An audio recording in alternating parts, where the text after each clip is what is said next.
林小姐對舉辦亞運有咩睇法啊？就首先講俾你聽咧，我嗰日遊行完之後咧，嗌到喉嚨裂咗咧，而家有啲發燒感冒，咁咧就唔好意思嚇。咁咧，但係對於亞運咧，我感冒我都要講啊。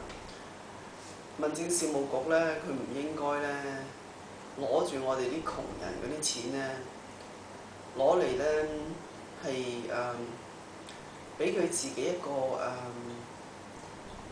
叫做虛榮心啊。因為呢一筆錢咧係可以俾我哋救助好多窮人，同埋我哋香港大學我都講係好唔夠嘅。點解你要咁樣做呢？香港好富有咩？好富有都係使翻喺我哋窮人身上啦，唔係咁樣嚟去滿足你嘅虛榮心，滿足你個官僚主義。你即係做到啦，呢個亞運申辦到啦。我哋香港係咪真係咁多運動員？係咪必須先？如果唔係必須嘅，係貧窮緊要啲。我覺得係夠貧窮起大學，唔係去滿足佢個人嘅虛榮心啊！好多謝林小姐。